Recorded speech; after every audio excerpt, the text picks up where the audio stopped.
بسم اللہ الرحمن الرحیم۔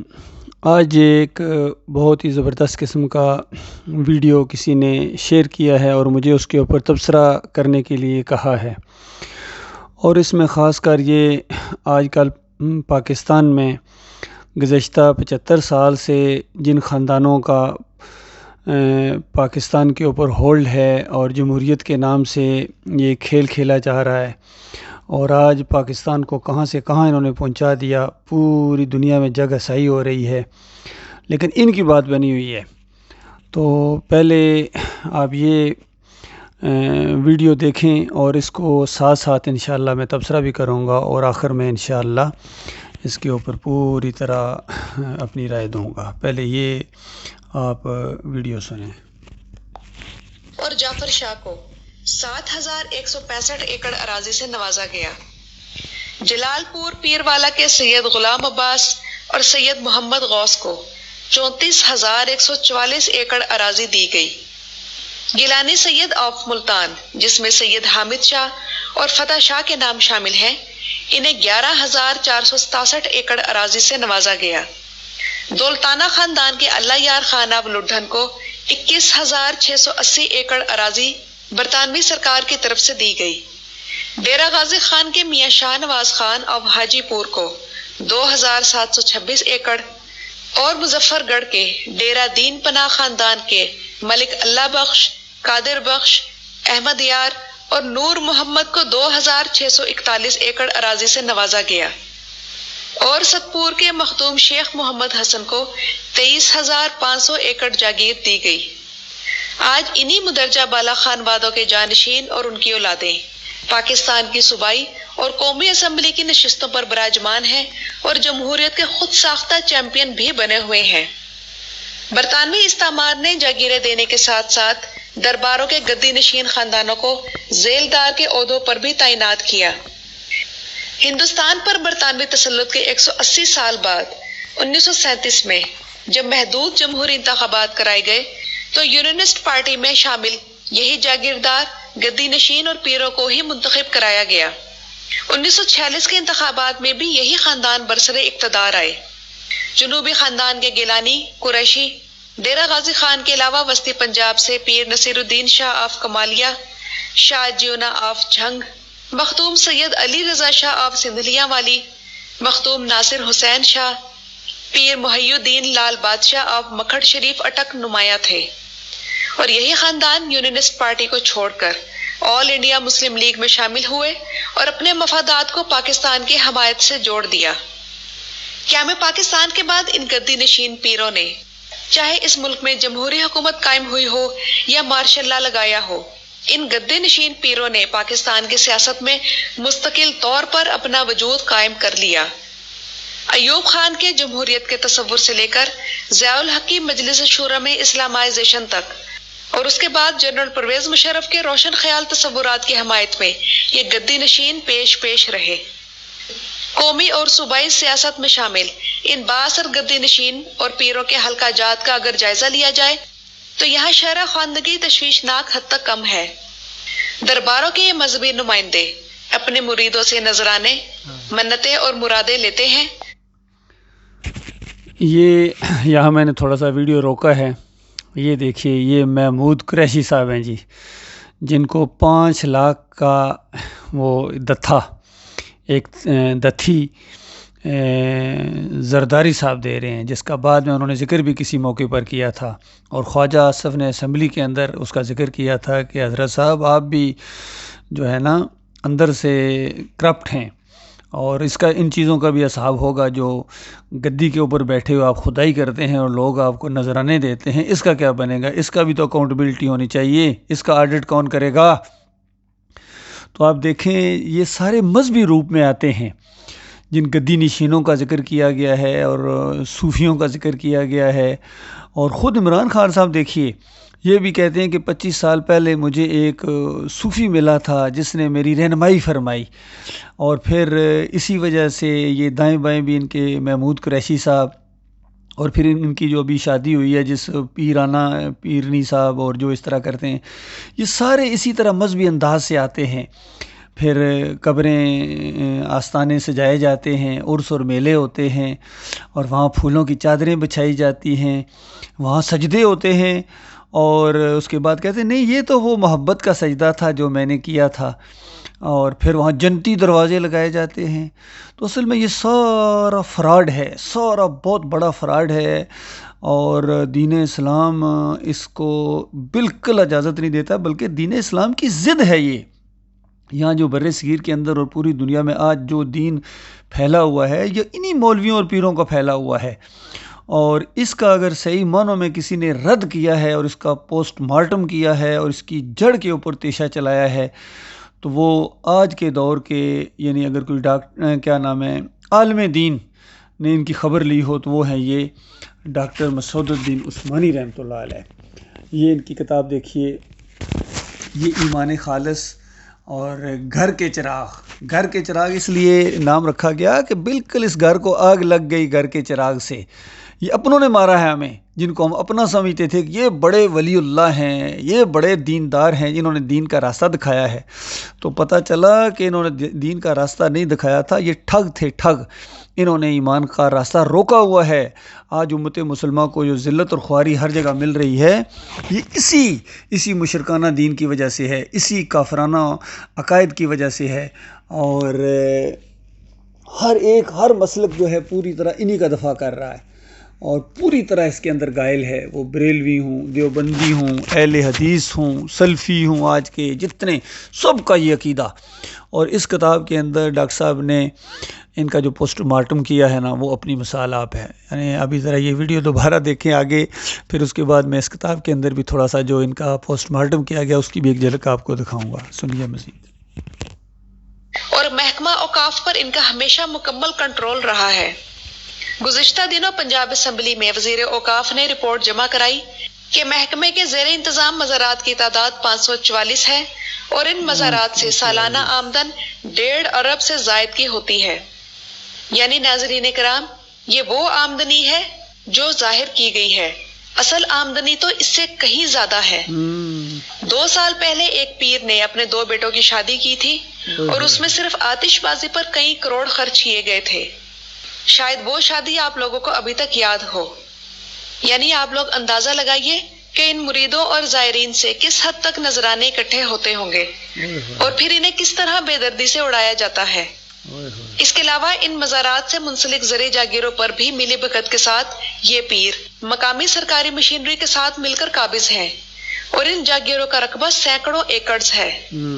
متعدد مزارات کی گدی نشینی دراصل اب جانشینی میں تبدیل ہو چکی ہے، اور یہی گدی نشین یا ان کے متولی سالانہ عرس تقریبات کا انعقاد کرتے ہیں، اور وہ بھی ایک طرح سے کمائی کا ہی ذریعہ ہے۔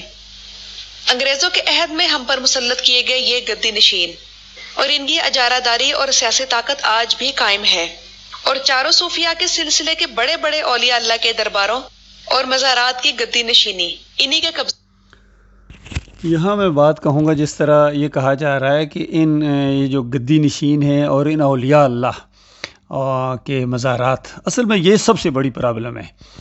بھائی سینہ بسینہ چلتا آیا ہے کہ یہ بڑے اولیاء اللہ گزرے ہیں، یہ محی الدین چشتی، یہ علی جویری، یہ عبد القادر جیلانی، یہ مجدد الفسانی اور شاہ ولی اللہ کا پورا خاندان، یہ ان کے نام پڑ گئے ولی اللہ۔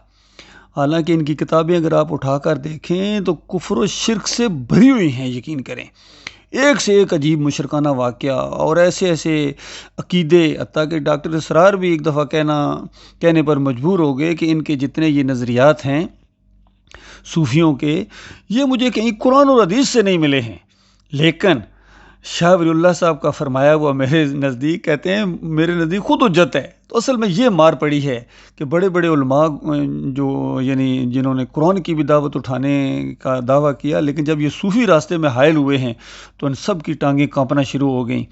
صرف ایک ڈاکٹر مسعود الدین عثمانی رحمۃ اللہ علیہ، یہ عالم دین، یہ انہوں نے ان کی خبر لی ہے اور ان سب کو کٹہرے میں کھڑا کر کے کہا کہ یہ سارے جتنے، پوری لسٹ، ابھی میں آپ کو لسٹ بتاؤں گا ان کی، پہلی 3 صدی سے جو شروع ہوتی ہیں اور ابھی تک، ان سب نے دین اسلام کے ساتھ بڑا ظلم کیا، بڑی زیادتی کی ہے۔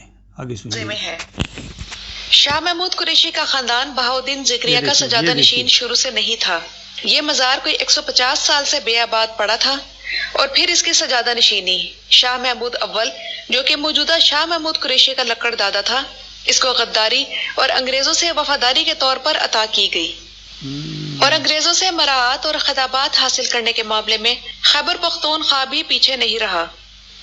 انگریز سرکار نے پشتونوں کے لیے خان بہادر کے میڈل اور باقیوں کے لیے راؤ بہادر کے تمغے جاری کیے۔ یہ تمغے ان کو انگریزوں کی خدمت کے بدلے میں دیے جاتے اور ساتھ میں جاگیریں بھی، اور پھر مقامی آبادی پر انگریزوں کا یہ خدمت گار طبقہ جو کہ وظیفے بھی لیتا تھا مسلط کیا جاتا رہا، اور آج پاکستان بننے کے بعد بھی یہ ہم پر مسلط ہیں۔ انگریزوں سے آزادی میں ان کا کوئی کردار نہیں۔ بالکل یہ تصاویر آپ کی معلومات کے لیے اور تاریخ کو سمجھنے کے لیے ہے، نہ کہ کسی کو برا بھلا کہنے کے لیے، کیونکہ اس کا کوئی فائدہ نہیں۔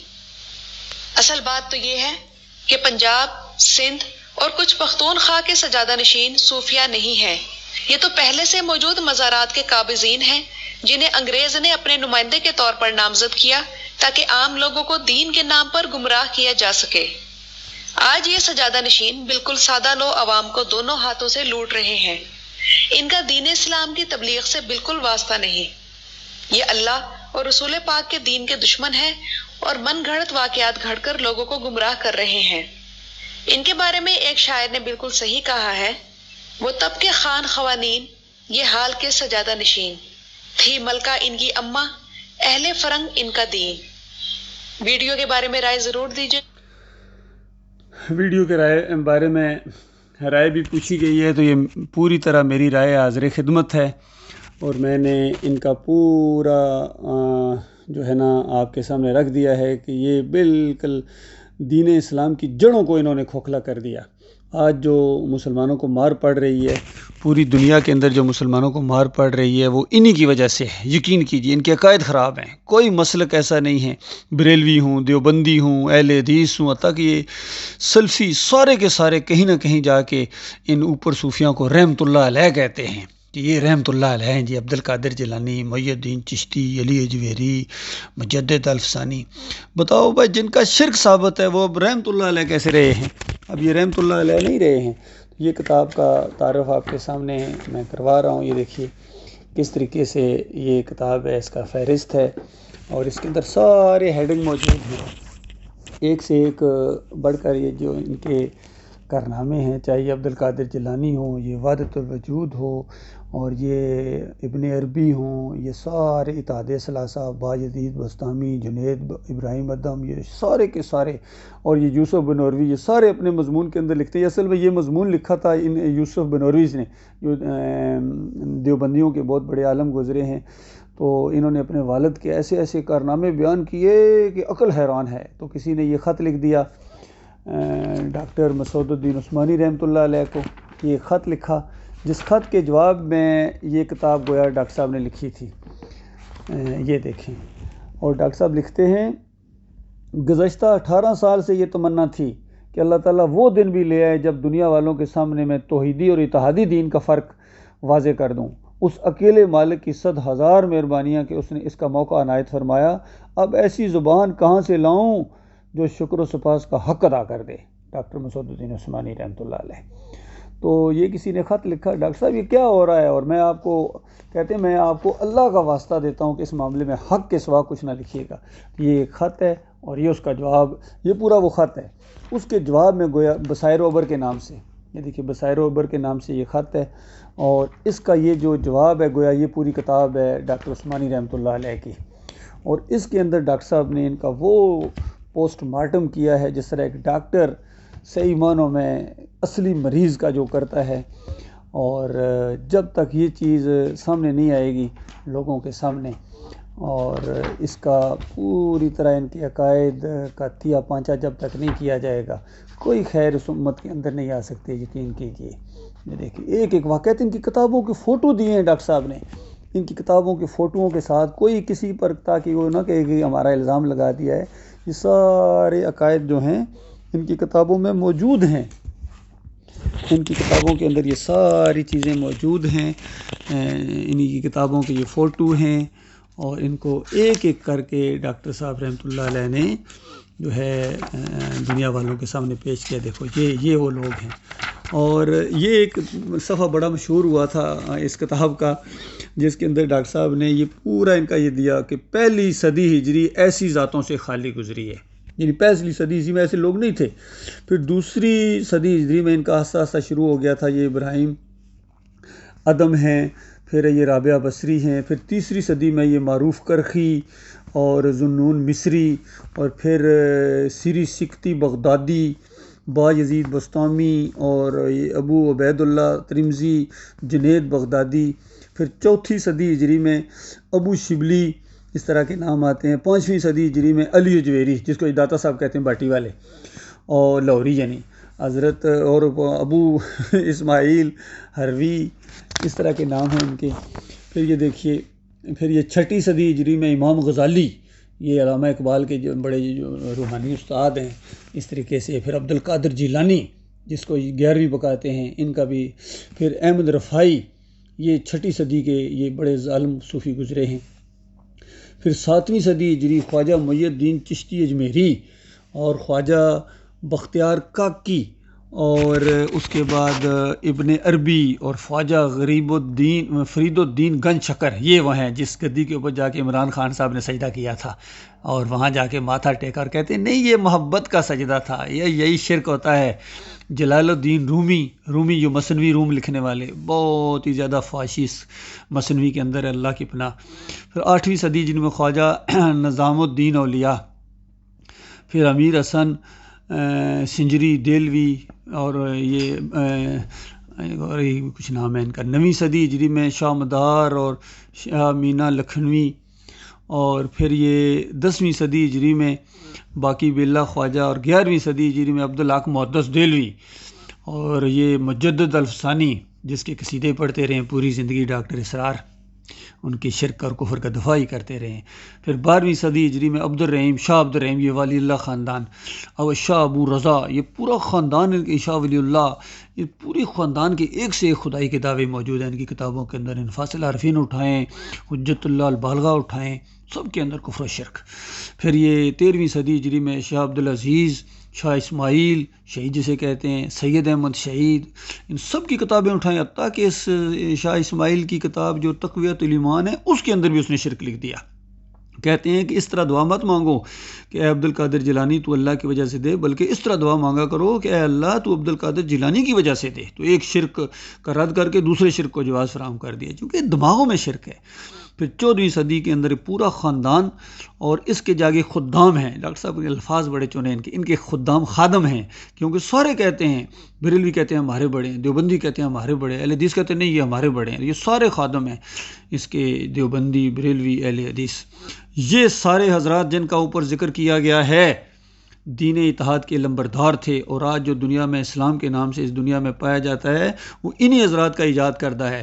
قرآن و حدیث کے دین سے بالکل الگ، یکسر ممتاز دین بندگی کی بجائے دین خدائی. یہ دین خدائی ہے اللہ کے بندو.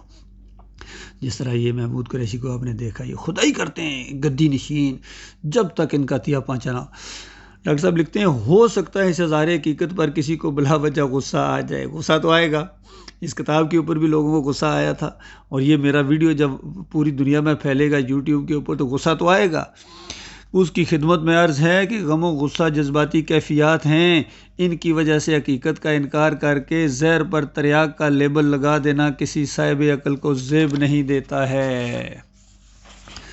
اس کے بعد نیچے ڈاکٹر صاحب نے بڑا زبردست تبصرہ کیا ہے کہ جو ہونا تھا وہ ہو گیا، اب کرنا کیا ہے، کرنے کا کام کیا ہے. سارا یہی ڈاکٹر صاحب نے کہا کہ کھل کے توحید کی دعوت آئے. جب تک توحید کی دعوت کھل کے نہیں آئے گی کوئی خیر اس امت کے اندر نہیں آ سکتی. اللہ کے فضل و کرم سے ہم نے اس راستے میں قدم ڈال دیا ہے، اور ایمان خالص کی دعوت ہے، رد شرک اور طاغوت کی نشاندہی. یہ سارے جن کا ذکر کیا گیا یہ بڑے بڑے طاغوت گزرے ہیں. جب تک ان کا کفر نہیں کیا جائے گا دین اسلام کے دائرے کے اندر انسان قدم نہیں رکھ سکتا ہے. اللہ تعالیٰ غور و فکر کرنے کی توفیق عطا فرمائے.